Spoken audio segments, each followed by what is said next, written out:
امریکہ کی ریاست new Mexico میں ہونے والی نیلامی میں 1880 کی جینس $6,000 1,06,5 سے زائد پاکستانی روپے میں خرید لی گئی۔ غیر ملکی میڈیا رپورٹس کے مطابق یہ جینس امریکہ میں آرکیالوجسٹ مائیکل پیرس نے ایک غیر فعال کان سے دریافت کی تھی۔ اس جہاز کو بھی نیو میکسیکو میں برائے اشیاء کے ایک فیسٹیول میں رکھا گیا تھا۔ بھارت میں ٹھیلے پر سبزی بیچنے والے نے ٹریفک پولیس کے چالان کے ڈر سے ہیلمٹ پہن لیا۔ سبزی فروش کی ہیلمٹ پہن کر سبزی بیچنے کی ویڈیو سوشل میڈیا پر وائرل ہو گئی۔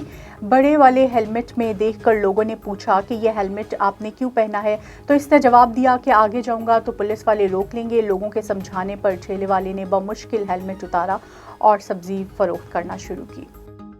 وائلڈ لائف فوٹوگرافر کے سالانہ مقابلے کی مختلف کیٹیگریز میں 9 ممالک کے فوٹوگرافرز کی 38,000 سے زائد تصویریں شامل کی گئیں۔ مقابلے کے بہترین فوٹوگرافر کا ایوارڈ امریکی خاتون کے نام رہا، جنہوں نے شہد کی مکھیوں کے ایک جھرمٹ کی تصویر خوبصورت انداز میں بنائی۔